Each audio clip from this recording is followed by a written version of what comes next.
everyone, welcome back to my another vlog. ঝলমলে রোদে coffee খেতে খেতে আমরা সবাই কোথায় যাচ্ছি একটু পরেই আপনাদেরকে বলবো।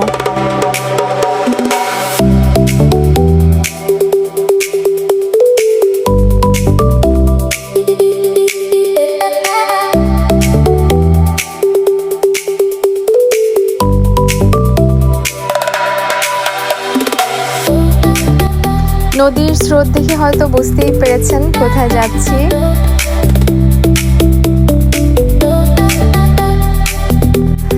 হ্যাঁ, আমরা নদীর স্রোত দেখতে দেখতে নদীর পাড় ঘেঁষে ড্রাইভ করতে করতে চলে আসছি নায়াগ্রা ফলসে। আজকে আনাবিয়ার প্রথম নায়াগ্রা ফলস ভিজিট। চলে আসলাম পার্কিং লটে। এখানে লেখা ছিল Monday to Thursday $10, Friday Saturday Sunday $15। তো আমরা $15 দিয়ে টিকিট নিব গাড়ি পার্ক করার জন্য। আর অবশ্যই মেক শিওর করবেন আপনাদের যদি ডেবিট কার্ড ক্রেডিট কার্ড থাকে সেক্ষেত্রে তো খুবই ভালো। আর যদি ক্যাশে পে করতে চান তাহলে অবশ্যই এক্স্যাক্ট $15ই আপনাদের সাথে থাকতে হবে, অথবা $10 আপনাদের সাথে থাকতে হবে। $20 দিলে $5 ব্যাক পাবেন, এরকম কোনো সিস্টেম এখানে নেই।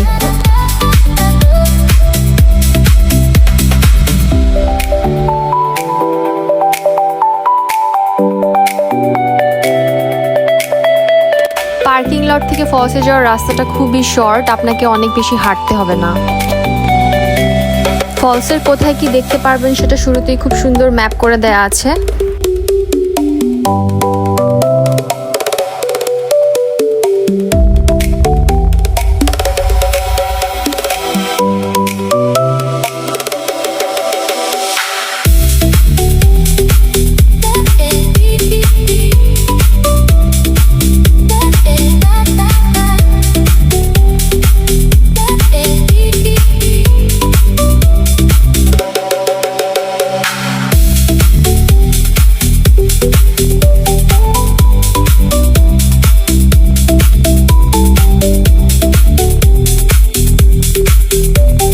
টুরিস্টদেরকে এই এরিয়াটা সম্পর্কে আরও ভালোভাবে ধারণা দেওয়ার জন্য এখানে একটা ওরিয়েন্টেশন ম্যাপও করা ছিল।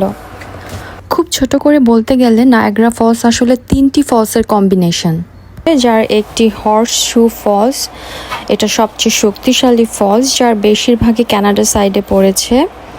আমেরিকান ফলস যেটা পুরোটাই আমেরিকার সাইডে, এবং আরেকটি হচ্ছে ব্রাইডাল ভেল ফলস যেটাও আমেরিকার সাইডে পড়েছে এবং সবচেয়ে ছোট ফলস।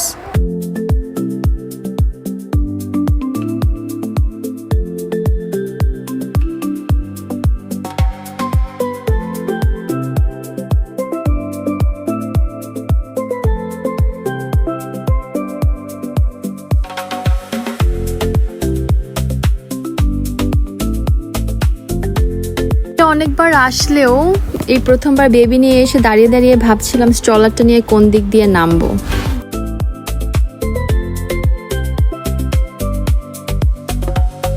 তারপর দেখলাম ছোট বেবি নিয়ে যারা আসে তাদের জন্য খুব সুন্দর করে একটা রাস্তা করা আছে স্ট্রলার নিয়ে নামার জন্য।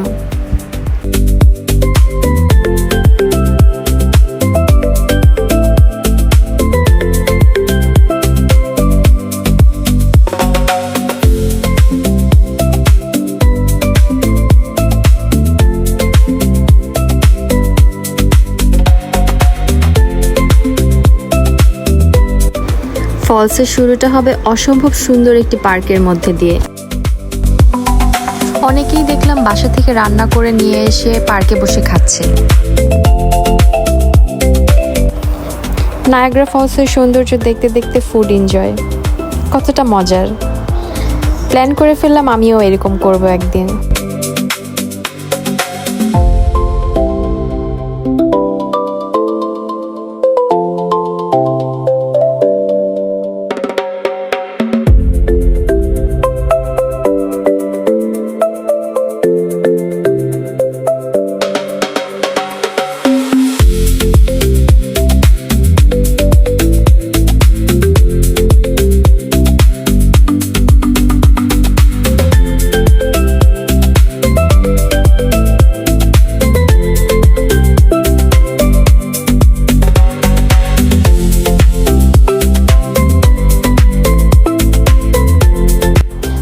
হাঁটতে চলে যাচ্ছি নায়াগ্রা ফলসের মেন পয়েন্টে।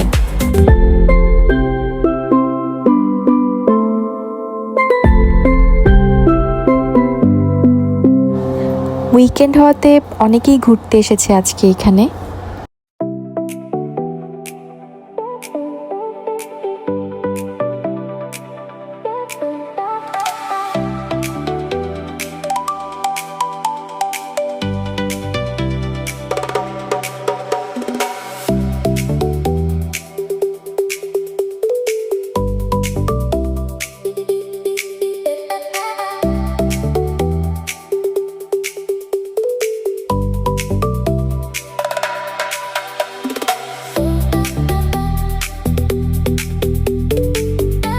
শুরুতেই যে 3টা ফলসের কথা বলেছিলাম তার মধ্যে এই সেই আমেরিকান ফলস, যার পুরোটাই আমেরিকার সাইডে অবস্থিত।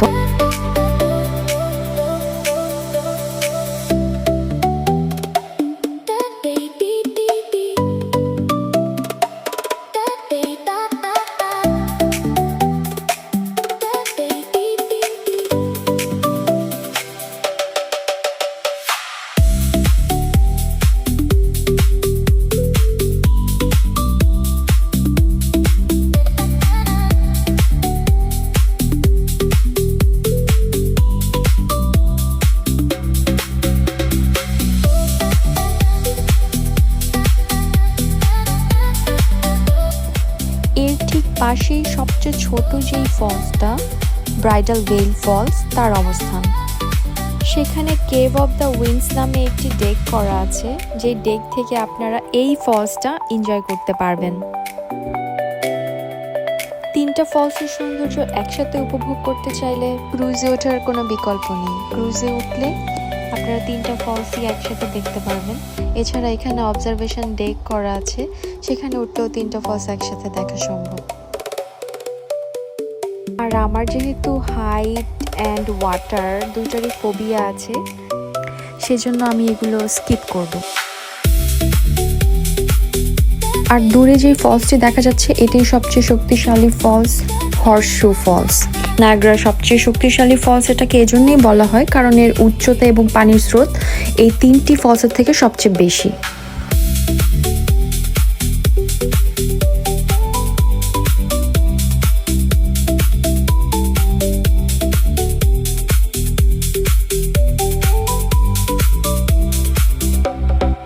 আমার মতো যদি কারো water phobia and height phobia থাকে তাহলে আপনারা ল্যান্ড সারফেস থেকে যদি 3টা ফলসের ভিউ এনজয় করতে চান তাহলে কানাডা সাইড বেস্ট অপশন।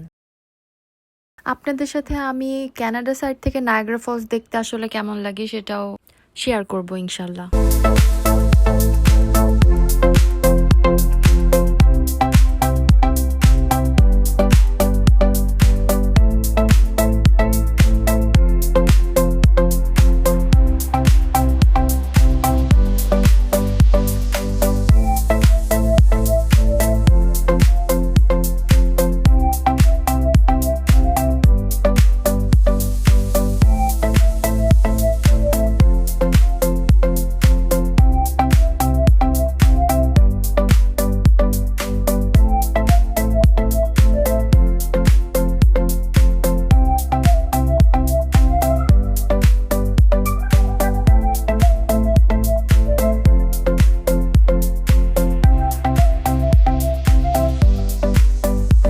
চলুন এবার নায়াগ্রা ফলসের অন্য দিকগুলো একটু ঘুরে দেখে আসি।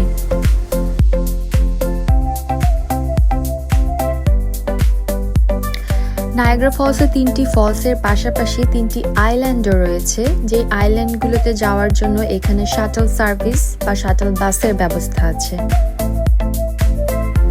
বাসগুলো অসম্ভব কিউট, দেখতে পুরো ডিজনিল্যান্ডের মতো। আমি সেটা আপনাদের সাথে শেয়ার করব, কিন্তু এই ব্লগে না, নেক্সট ব্লগে।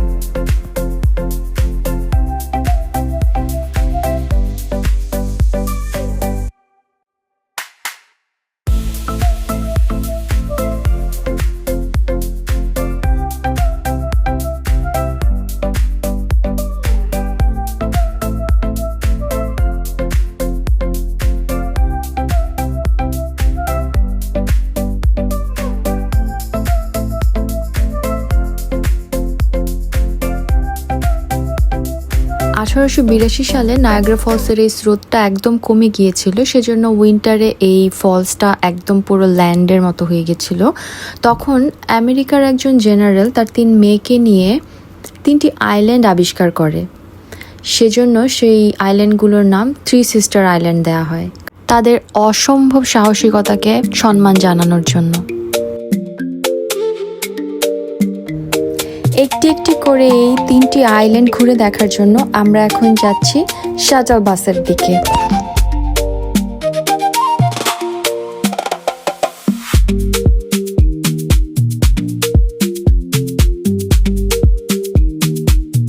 শাটল বাসের সার্ভিসটা আমরা কেমন এনজয় করেছি সেটা নিয়ে চলে আসবো আপনাদের মাঝে অন্য একটি ব্লগ নিয়ে।